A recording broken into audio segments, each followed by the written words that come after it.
Samsung সহ অনেকগুলো cartoon আছে এখন, যেগুলো অনেক সময় ভবিষ্যতে কি হবে এগুলো বলে দিতে পারে, এবং এমন কিছু কার্টুন আছে যেগুলো এআই দিয়ে তৈরি করে রিলস আকারে ছড়িয়ে দেওয়া হচ্ছে, যেগুলোতে খুব খারাপ খারাপ ড্রেস থাকে। এই ধরনের কার্টুন দেখা যাবে কিনা খেয়াল রাখতে হবে। কার্টুন দেখার ক্ষেত্রে মৌলিকভাবে শরীয়তের ফতোয়া হচ্ছে এই বিষয়টার উপরে, ইন্নাল্লাহা ইযা হাররামা শাইআন হাররামা সামানাহু।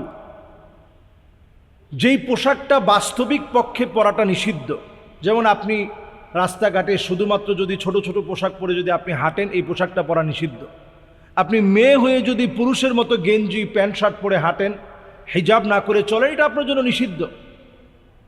তো যেই পোশাকটা পরে স্বাভাবিকভাবে রাস্তাঘাটে চলাফেরা আপনার জন্য সব অবস্থায় হারাম, ওই ধরনের ইন্নাল্লাহা ইযা হাররামা শাইআন হাররামা সামানাহু, ওই ধরনের পোশাক পরে যেমন রাস্তাঘাটে চলা হারাম, ওই রকম ছোট ছোট কোনো পোশাক অথবা যে পোশাকগুলো যৌন সুশ্রী তৈরি করে, এই রকম পোশাকের কোনো কার্টুন দেখা সম্পূর্ণরূপে হারাম।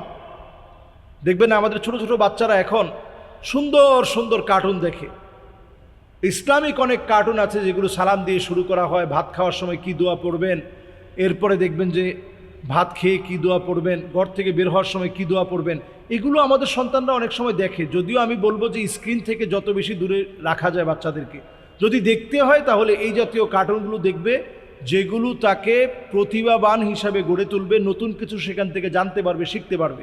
এমন কার্টুন দেখা যাবে না যেগুলোতে অশ্লীল ড্রেস আপ আছে, অশ্লীল ড্রেস, অশ্লীল অঙ্গভঙ্গি, এবং উড়ে গিয়ে কিক করতেছে, মারতেছে, এবং কিছু একটা খেয়ে পরে দেখা যায় যে পুরা মোটু পাতলু টাইপের কার্টুনগুলা, যেগুলোর মধ্যে দেখা যায় যে একটু সিঙ্গারা খেয়ে পরে সবাইরে মারতেছে।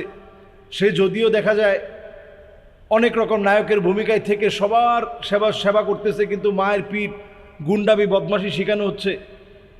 এই জাতীয় কার্টুনগুলা দেখা যাবে না। ইসলাম এগুলাকে সমর্থন করে না।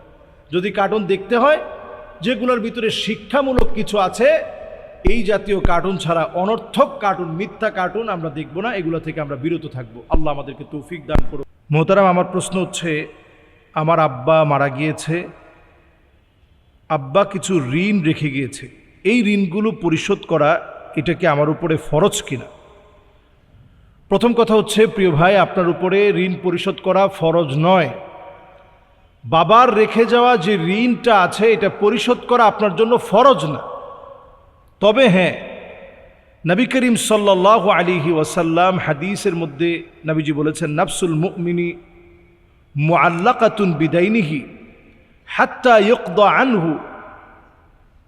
সন্তান সন্ততি হিসেবে পিতামাতার যদি কোনো ঋণের বোঝা থাকে, সেটা পরিশোধ করা অনেক বড় সওয়াবের কাজ, ফজিলতপূর্ণ কাজ।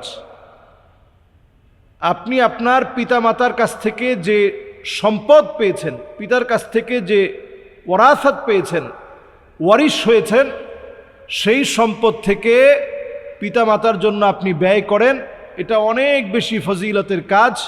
যদি এই কাজটা না করেন তাহলে আপনার বাবা মা আপনার এই যে আপনি পরিশোধ করেন নাই, ঋণটা দেন নাই, এজন্য সে কবরের মধ্যে আযাব পাবে, আযাবের মধ্যে সে শামিল হবে এবং সে কষ্টে থাকবে। অনেক সময় অনেক মা বাবা স্বপ্নে দেখায় যে বাবা আমি বড় কষ্টে আছি।